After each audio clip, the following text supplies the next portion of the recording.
धर्म को अपने धम्म को जानने की इस श्रृंखला में आज हम दीघ निकाय के लोहित्य सूत्र का श्रवण करेंगे। आप सभी श्रद्धालुओं से विनम्र निवेदन है कि ध्यान से और एकाग्रता के साथ सुने दीघ निकाय का लोहित्य सूत्र। एक समय भगवान कौशल देश में चारिका करते हुए साल्वतिका पहुँचे। वहाँ पर लोहित नाम का ब्राह्मण रहता था। उसके मन में यह पाप दृष्टि पैदा हुई कि कोई श्रमण या ब्राह्मण कुशल धर्म को जानकर इसे किसी दूसरे को ना बताए, क्योंकि कोई किसी दूसरे के लिए कर ही क्या सकता है। भगवान ने उसकी इस पाप दृष्टि को दूर करने के लिए उसे कहा, यदि कोई व्यक्ति अपनी समूची आय का अकेला ही उपभोग करे, किसी को कुछ न दे, तो वह उसके आश्रितों के लिए हानिकारक होगा, अहितकारक होगा, उनके मन में शत्रुता जगाने वाला होगा, जिससे मिथ्या दृष्टि पैदा होगी। और मिथ्या दृष्टि रखने वाले को ही दो ही गतियाँ होती हैं, नरक या नीच योनि में जन्म। ऐसी पाप दृष्टि वाला व्यक्ति उन कुलपुत्रों के लिए भी हानिकारक सिद्ध होगा जो भाव से निवृत्त होने के लिए तथागत के बताए धर्म में आकर ऐसी विधिकता हासिल कर लेते हैं, जिससे सोतापन्न सग्धगामी, अनागामी अथवा अरहंत हो जाते हैं, अथवा दिव्य गर्भ का परिपारक करते हैं। वह हानिकारक होने से अहितकारक शत्रुता जगाने वाला और मिथ्या दृष्टि पैदा करने वाला होगा, जिसकी दो ही गतियाँ होती हैं, नरक या नीच योनि में जन्म।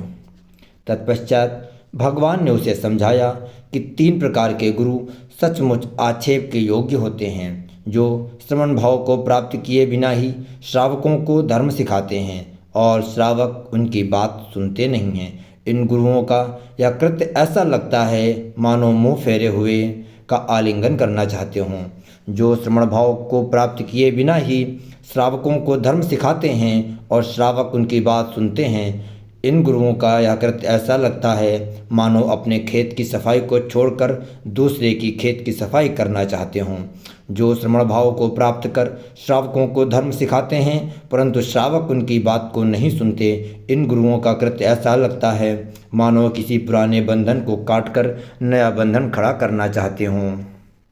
संसार में ऐसे भी गुरु होते हैं जिन पर आक्षेप नहीं किया जा सकता। जब संसार में कोई तथागत उत्पन्न होता है और उसके द्वारा साक्षात्कार किए गए धर्म के प्रति श्रद्धावान होकर कोई व्यक्ति शील संपन्न हो, समाधि का अभ्यास करता हुआ प्रथम से लेकर चतुर्थ ध्यान को क्रमशः प्राप्त कर इनमें विहार करते हुए इसमें विदग्धता हासिल कर लेता है, ऐसा गुरु आक्षेप के योग्य नहीं होता। ऐसे ही जब कोई व्यक्ति निर्मल किए हुए समाहित चित्त को विपासना ज्ञान के लिए अथवा आश्रमों के क्षय के ज्ञान के लिए नवाता है, जबकि वह प्रज्ञापूर्वक जान लेता है जन्म समाप्त हुआ, ब्रह्मचर्यवश पूरा हुआ, जो करना था सो कर लिया, इससे परे यहाँ आना नहीं, ऐसा गुरु भी आक्षेप के योग्य नहीं होता है।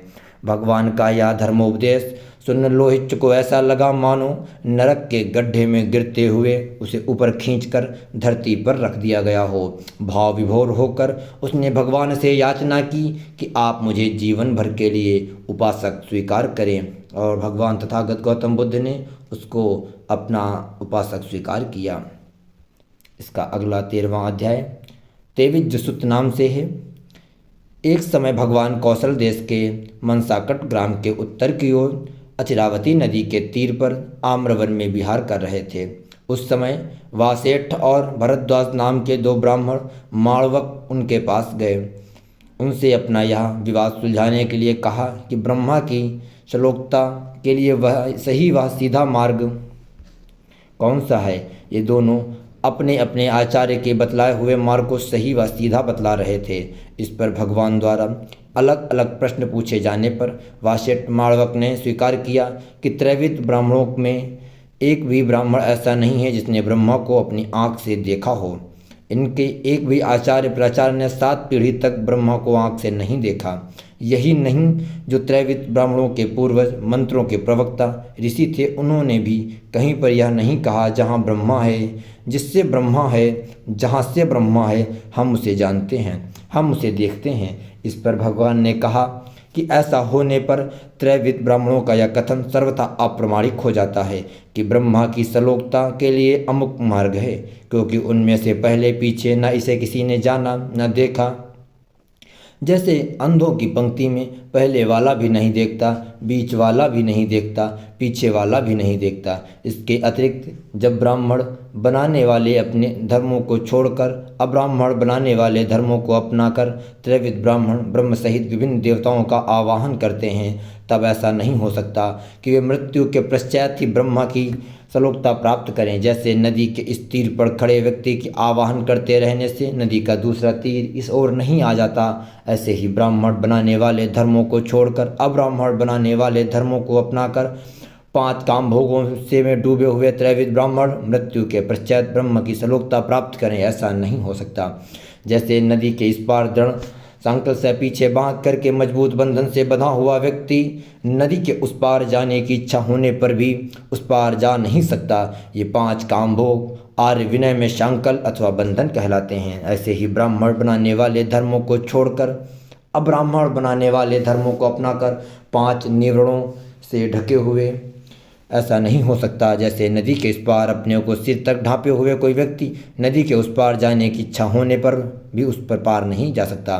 ये 5 निवरण आर्य विनय में आवरण अथवा अवनाहन अथवा बंधन कहलाते हैं। तदनंतर भगवान ने यह स्पष्ट किया कि ब्रह्मा और त्रैविध ब्राह्मणों के गुण एक दूसरे के सर्वथा विपरीत हैं। ब्रह्मा अपरिग्रही, अवैरी, अद्रोही, संक्लेश रहित और प्रभावशाली है, जबकि ब्राह्मण परिग्रही, वैरी, द्रोही, संक्लेश युक्त और अप्रभावशाली हैं। उपास्य और उपासक के गुणों में इतना अंतर होने पर किसी त्रैविध ब्राह्मण का मृत्यु के पश्चात ब्रह्मा की सलोकता प्राप्त करना संभव नहीं हो सकता। तब वासेट माणवक ने भगवान से प्रार्थना की, आप ही ब्रह्म की सलोकता के मार्ग का उपदेश करें। इस पर भगवान ने कहा, जब संसार में कोई तथागत पैदा होता है और उसके द्वारा साक्षात्कार किए गए धर्म के प्रति श्रद्धावान होकर कोई व्यक्ति शील संपन्न हो जाता है और अपने चित्त से निवरणों दूर कर अपने भीतर उत्तरोत्तर प्रमोद, प्रीति, प्रक्षुब्धि और सुख अनुभव करने लगता है, इससे उसका चित्त खूब समाहित हो जाता है। ऐसे समाहित चित्त से जैसे जैसे मैत्री, करुणा, मुदिता अथवा उपेक्षा को प्रभावित किया जाता है, वैसे वैसे ब्रह्मा की सलोकता का मार्ग खुलता जाता है। इस प्रकार ब्रह्म विहार करने वाला व्यक्ति अप्रग्रही, अवैरी, अद्रोही, संक्लेश रहित और प्रभावशाली होता है। ब्रह्मा के यही गुण हैं, अतः ब्रह्म विहार करने वाला व्यक्ति ब्रह्मा के समान गुणों वालों होकर मृत्यु के उपरांत ब्रह्मा की सलोकता प्राप्त कर लेता है। आज से दीघ निकाय का भाग 1 समाप्त हुआ। कल हम भाग 2 का श्रवण करेंगे।